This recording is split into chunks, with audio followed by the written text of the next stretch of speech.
How to invest in real estate with no money. This is the Pablo Henrique channel. Like and subscription is not requested, it is conquered. We are going to be addressing probably one of the most commonly asked questions in all of real estate, which is, can you actually invest in real estate with no money? What do you think? Buying real estate with no money? I think it's stupid. A lot of people claim you can. There's a lot of seminars and there's a lot of programs. And today, I'm going to get to the bottom of it and I'm going to share with you that yes, it can be done. But I'll even more share with you exactly how I did it. So let's talk about how to get started in real estate with no money. There are obviously many ways of doing it. For this video, I'm going to hone in on one. And what better way than actually the very first property that I did, which is that property right there. Many years ago, this was the very first property that ended up leading to my hundreds of homes that I now own nationally around the country. And the reality is most of the real estate I buy, I don't use any money. In fact, I don't even use any credit. On this very first home I'm gonna actually share with you a strategy though where I actually used $3,000 that took me 14 months to save up. Now, why would I refer to that as a no money strategy?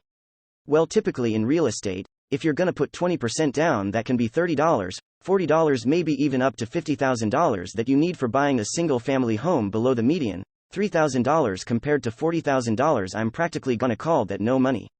You could use a credit card, you could use mom and dad, a friend, you could borrow it, get a loan on it. It's a very small sum of money compared to the big game of real estate.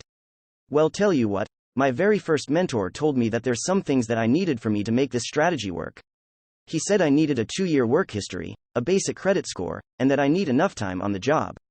So what I ended up doing was waiting 14 months, saving up $5,000 in the bank, $3,000 of which for down payment, and I was making less than $25 a year. But 14 months later, I'd established my 3 trade lines of credit, meaning 3 credit cards that I was responsibly using, and I found this house with the help of my mentor. Now, what makes this house unique? If you take a look at it, it's got a basement apartment, and this house was worth at the time about $150,000 and I bought it for $110,000. That's a $40,000 equity position.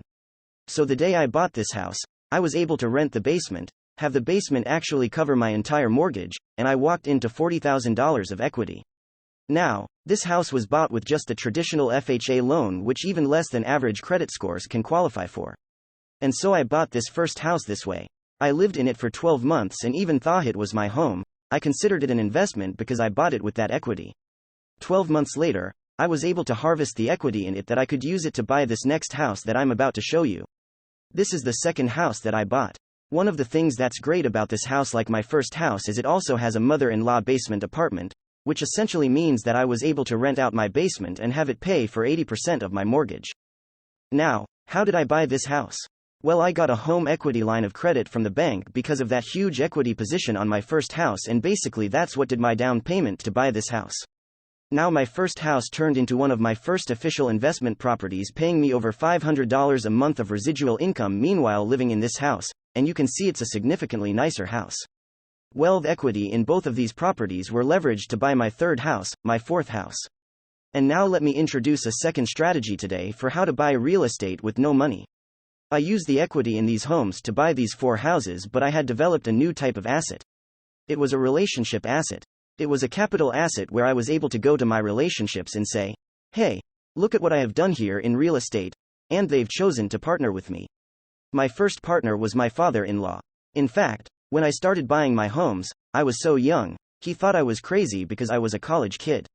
4 homes later though, he looked deeper into it and he said, you know what, Chris, you're outperforming my 401k. What if I use some of my money and we partner up? You use your money, you use your credit, and I just keep doing the deals?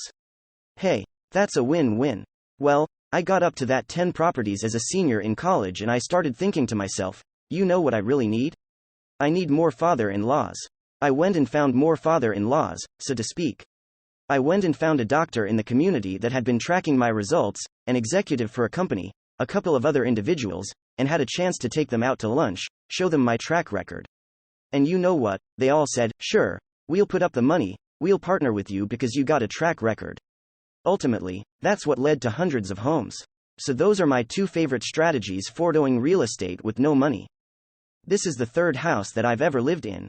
Those first 2 houses built that entire portfolio and made this possible. 8 years ago, my wife and I custom built this 10,000 square foot house, and our real estate has taken care of us to this day. Basically getting into real estate with practically no money, and it all came down to having a game plan. Now this is just one way that I know of to do this, and some of you watching this, I hope you copy it, I hope you use it, but there are many other ways of doing that. The whole point is, yes, you can do it and have a very concrete game plan and then act out that game plan. Stick to that game plan, because in the world of real estate, this isn't something that happens overnight. This is something that you chip away at. It's something that you work at for years to ultimately get to that place where you have enough residual income coming in, that you're retired, and it's covering all of your needs. Now watch this video right here for you to learn how to make big money. Videos every day at 8 p.m. Watch this video right here. Thank you so much everyone for watching. My name is Pablo Henrique, and I'll see you in the next video.